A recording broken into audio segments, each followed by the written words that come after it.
Hey, internet friends, this is Magic Brad on the Magic Brad Show in Synergy Cafe, and I've got a new friend that's just down 35W here from Minneapolis, living in Dallas, Texas, and his name is Angel, and the last name is Ribo. You there, Angel?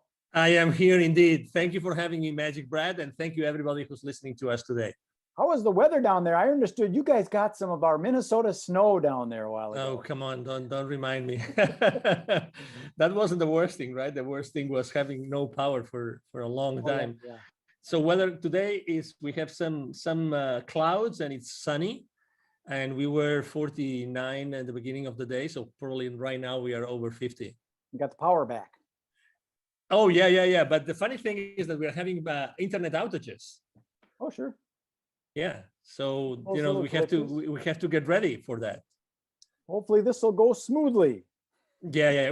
Absolutely. No. I mean, the thing is, how to say this? You would never imagine that you would be 35 degrees inside your house. I mean, it's like crazy stuff. And how can we possibly do that? You see your breath? It was dark, so I don't remember. Well, Angel, I don't do these real long. I keep them kind of condensed. And oh, please, absolutely. I'm all about it. Please. Absolutely. Thank you. How long have you lived in Dallas? For 10 years now. Okay, deep roots. Yeah, it's a great place. It's a great place. Yeah, absolutely.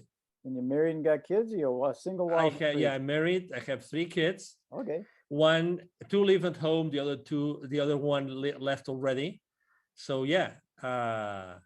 So I mean, we are excited. We love it here. We're very, very into the community. We are volunteers in local hospices, volunteers in the schools.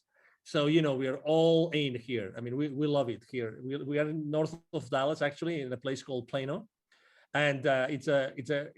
Oh, that's where they make the tackle boxes, the fishing tackle boxes in Plano, Texas. It can be. I don't know. I should be a fisherman. Oh, the tackle boxes. Oh, okay. Oh, okay. Yeah, I don't. I think it's the second person that has told me that before. It could be. But there's so many headquarters of large corporations right now. So many things happening in the area that probably like the ones that have lived here, probably they are more like acquainted with former companies, like companies that have been Sure. Well, here forever. I'm 63, almost 64 years old. So I'm talking way back when I was a teenager going fishing. I remember I had a plastic Plano tackle box and wow. Okay. Plano. So who would have thunk it? So tell us a little bit about. I mean, let me tell you something. We've been here for 10 years, and there's places that when we came here, there was nothing built.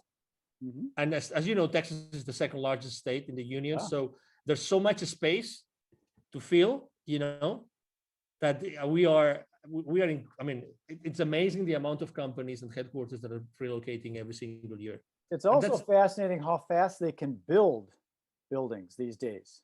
Yeah, true. Yeah, very, not like very brick true. by brick by brick anymore. They take them big slabs and put them up, and poof, they got a warehouse. I agree. I agree. I don't know what's going to happen with the space, with the office space right now, with all the virus and everything. But anyway, people will figure it out.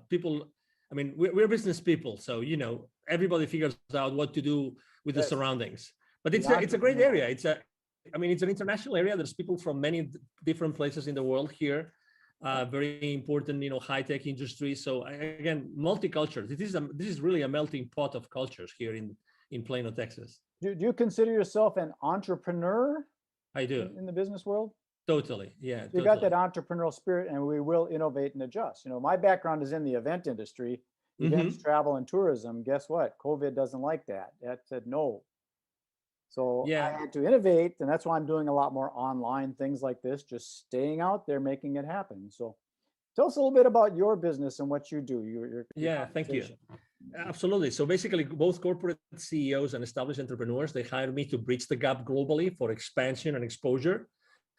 Basically, I help them grow or accelerate the growth of their businesses through strategies related to going global, basically. Mm-hmm. And basically, it's two very, very defined parts. One is, exposure. It's all about how do you get the right exposure in the right market at the right with the right target, right? Mm-hmm. And the other one is how to get, basically, it's more like business development. how to find the right clients or partners or partnerships or distributors or resellers. It depends on what service or product you're providing. So you work with a lot of different type of people, I'm sure. And Yes. do you run into like the old school guys that want to do like radio and TV because that's what works, and they won't innovate into a different way? Well, I haven't had that conversation, but I definitely deal with old school guys. And I think that everybody is so sensitive already about online, that, I mean, I have been offered myself to have a show on a radio station. But obviously then it's all about, I would have it if I could bring my clients on, and then I could help them, publicize their system, their products and services, right? So it all depends. It all goes down to the audience that you are serving. But I think that right now, even the older schoolers are really, they know that they have to be online. And to that purpose, actually, I use LinkedIn extensively. Yeah. I use as you probably have seen, I mean, I'm very active on LinkedIn. I have 27,000 connections. I literally interact with a few, over, now that I counted, it's over 1,500, almost 2,000 people on LinkedIn interacting every single week, literally. Wow. So yeah, I have it's where that's my world. It's where I, interact with everybody. Well, the reason I bring it up, because I'm in the event business, and there was a party supply store locally here, and the old school guys, they've been around for like 30 years or something like that. They wanted to do radio ads. They didn't really want to put money into this social media thing because they wanted to do the old radio. And you could take that money and you can really put it into a much better place online these days when you understand that kind of thing. Some don't. But it's a great way of thinking still, because so the question that I like, I'm not the person that asks, can we do this or can we do that? Like, close-ended questions. I'm more the kind of guy that asks my clients, my partners, I ask, how can we? Yeah. And I think that at the end of the day, the main reason why they wanted to be on radio shows or let's say the classic radio, is because of the human touch. And for instance, the other day I was having a conversation with an entrepreneur. He wanted me to help her launch a show online. And actually we ended up thinking of how do we make this show online as the old radio shows in which people they would never miss the show. They already knew at what time it was every single week. Right. And they wanted to be there, and they wanted to make phone calls to the show and actually ask them questions live, these kind of things, and then the radio shows were many different things, but number one, they were informative, but more importantly, they would accompany you, right? They would be your buddies. You know what I mean? If you felt kind of alone or you didn't know what to do, you would go to those programs because you like the host or co-hosts, right? And it's a place where you wanted to be heard and you were curious about the questions of others. So if you realize this, it's like, how do you keep the human connection alive, having an online interaction? That's the question I'm answering myself for my clients every single day. That's exactly what I do. Yeah, it's the human engagement, and like you said, the Q&A kind of thing where you're actually talking and solving problems, and so it might be more applicable. So it's always good to ask those open-ended questions, the who, what, where, when, how, why, to get information in rather than saying this is the way it should be. Yes, sir. Exactly. Are there any specific niches that you work in? Do you work in like that's a great question. Real estate? That's a great question. To be honest, historically, I was working with literally every single industry. Today, it's more related to the mindset of the owner, CEO, entrepreneur, more than to any industry. I really don't think there's any industry I have not worked. To be honest. So you prefer to work with the owner operator rather than going through the red tape of the committee and the board and all that kind of stuff? No, that's a great question again. No, I don't mind, because I'm good. I'm good physically. Let's say I like to have the face-to-face, Yeah. So that's where I am really, I mean, if I may say, right, humbly speaking, good at. I'm good at being face-to-face with people, talking to people, listening to people, and understanding what they want so that I can provide them with what they need. So to your question, I really like when there's a structure already in place, because that makes things easier. But that's for corporations, right? But I work a lot with entrepreneurs. So, it's all about the mindset of the person you're working with rather than the kind of company, either size or industry, really. Sure. Yeah, because sometimes people are concerned about their competition. Yeah. And maybe there is no competition. You're just in your own lane. Depends on how fast you want to drive. But and that's one of the reasons why, for instance, last year here in the Dallas business arena, I was helping an accelerator with their entrepreneurs and startup owners. And we did a couple of webinars throughout the year, last year, about pivoting in times of crisis. And a lot of entrepreneurs, while pivoting, is like you are starting over your business, right? Somehow. So they were afraid of, oh, is there competition or there is no competition? I think that's the wrong question, very, very humbly speaking, okay? I think that's the wrong question. The thing is, I mean, do I really like what I'm going to do or to sell? Do I have the expertise? Is there an audience for this? And are they going to pay for it? If you're able to answer those 4 questions, then the competition really becomes irrelevant. Because if you're able to do yourself, you're able to do something better than the competition, if there's competition, then you're going to thrive. So the question is rather not if there's competition, is how can I differentiate myself? And again, I also believe that the same way I told you before that I don't pick like industries, or I don't pick company sizes, or profiles. I pick mindset. I think it's the exact same way. I think that even if you provide the same service as someone else, I think that you are going to be, there's still going to be an audience, because people will like you as opposed to someone else. You know what I mean? I agree. So let's say you and I will both provide the same service. By nature, there's going to be people that naturally will be attracted to you, and others will be attracted to me, just because of who you are, even because of your physical appearance, the way you speak, your accent. I mean, there's so many variables. I mean, your experience in life, right? There's so many things. I agree. That's why I think that it all depends on how badly you want to do this, how really enthusiastic and passionate you are about providing a specific service or selling a specific product, rather than the competition. I'm very skeptical about cutting someone's wings because of the competition. Very skeptical. Yeah, I've never really understood the competition in business, because if you look at it, McDonald's and Burger King and Coca-Cola and Pepsi are still there. So nobody's won. There is no goal. There's no end goal like there is in a sports game, where there's a goal and a time that runs out. And there are more and more. It's funny that you mentioned this, because if you go to the central markets or to the Whole Foods markets and these places, you will see that there's probably like 4 or 5 more brands of cola, of cola, refreshment. Yes. There are already. And if you go, actually, I remember when I was still living in Latin America 11, 12 years ago, there was actually a very, very popular soda brand that was from Peru that was competing head to head with both Pepsi and Coca-Cola.